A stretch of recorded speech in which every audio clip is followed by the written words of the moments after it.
Olá, benditos! No capítulo de hoje, nós temos uma sucessão de promessas maravilhosas de restauração para o povo de Israel. E eu imagino a alegria dos exilados ao ouvirem as boas notícias pela boca do profeta Ezequiel.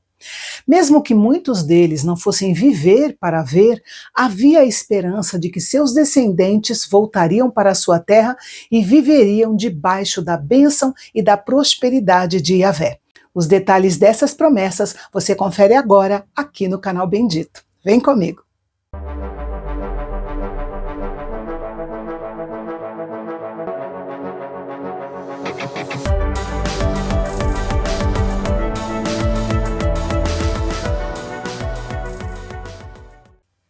No capítulo passado, vimos como Ezequiel profetizou contra o Monte Seir, o povo de Edom.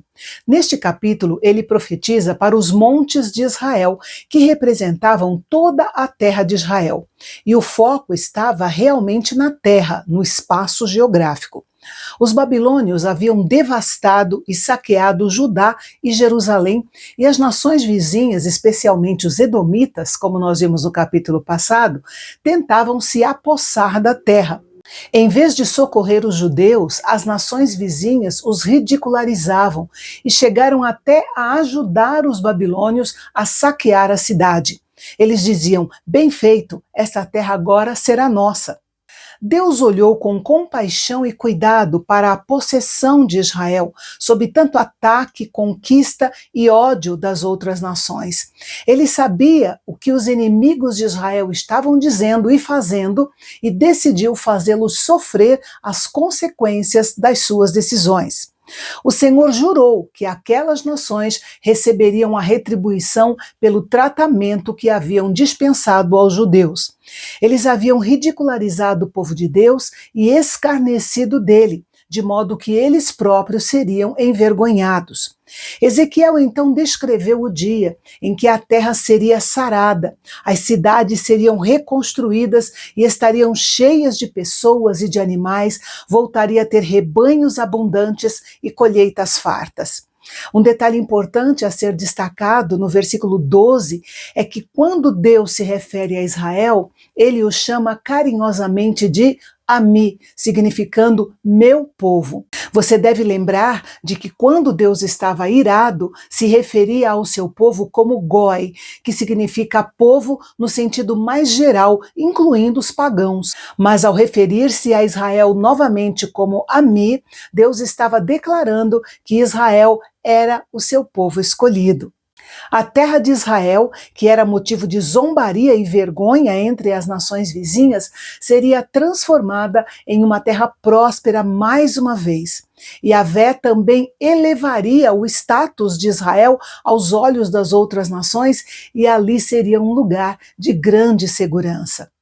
O povo de Israel se tornou culpado de dois grandes pecados. Primeiro, eles contaminaram a terra que o Senhor os havia dado, desobedecendo à lei de Deus e se comportando como as nações pagãs ao seu redor, envolvendo-se com a idolatria. Além disso, tornaram-se violentos, cometendo crimes uns contra os outros, o que provavelmente envolvia assassinatos, violência judicial e até mesmo sacrifício de crianças na adoração aos ídolos. Assim, eles profanaram a terra e romperam a sua aliança com Yahvé. Deus já tinha avisado que os puniria com o exílio se eles persistissem em sua desobediência e rejeição a ele. Isso eventualmente aconteceu e Deus os julgou de acordo com seus caminhos e suas ações.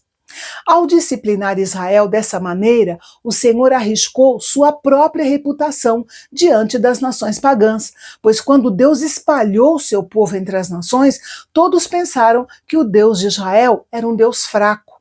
Além disso, uma vez espalhado entre as nações, o povo não deu um bom testemunho do nome de Yahvé entre os gentios, de modo que o nome do Senhor foi profanado entre eles, e este foi o segundo grande pecado do povo de Israel. As promessas de restauração de Deus ao seu povo não eram somente para o bem deles, mas ainda mais para que as nações não pensassem que Yahvé era como um Deus tribal, ineficaz, mas sim o Senhor de toda a terra. Ao restaurar Israel à sua terra, Deus sustentaria a sua própria dignidade como Senhor diante do resto do mundo. Embora esta seja uma promessa para Israel, ela tem alguma relevância para todos os que se relacionam com Deus por meio da nova aliança. Em uma época em que o poder de Deus é muitas vezes desacreditado por causa das falhas do seu povo, a igreja precisa estar preparada para levantar a bandeira do Evangelho de Jesus Cristo para que a sua glória seja manifesta ao mundo.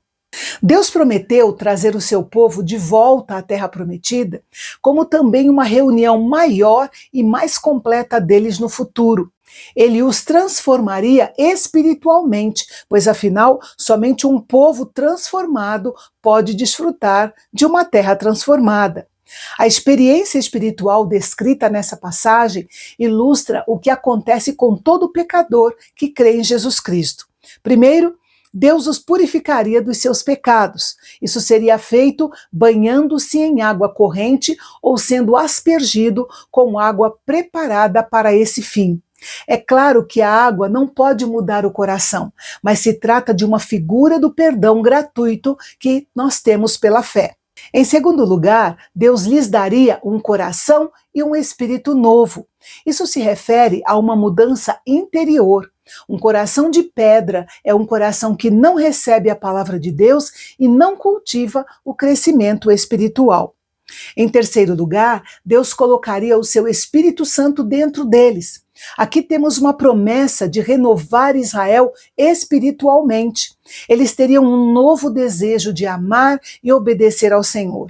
Esse é o mesmo Espírito que realiza milagres no coração daqueles que creem na salvação concedida pelo Senhor. Em quarto lugar, o Senhor os tomaria novamente para si como seu povo. Seria como uma renovação da aliança com Yahvé. Em quinto lugar, o Senhor faria a terra florescer. Quando o povo voltasse para a sua terra, Deus os abençoaria e faria com que sua terra ficasse como o jardim do Éden. O povo seria enriquecido pelas bênçãos do Senhor. A beleza e a fertilidade da terra seria um testemunho para as nações. Em sexto lugar, o povo de Israel sentiria aversão pelos seus pecados.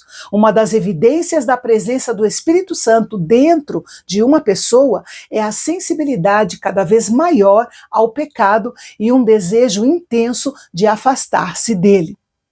A sétima bênção seria a multiplicação da população.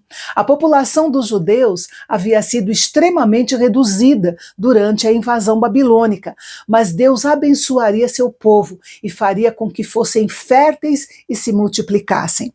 Essa passagem apresenta o retrato de homens indo a Jerusalém para a festa anual da Páscoa, levando consigo animais para oferecer ao Senhor.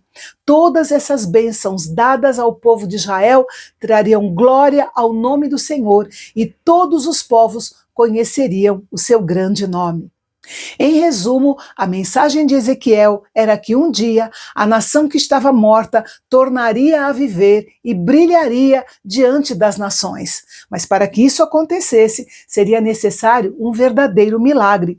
E é isso que Yahvé mostra em visão para Ezequiel, um vale de ossos secos transformado em um exército vitorioso.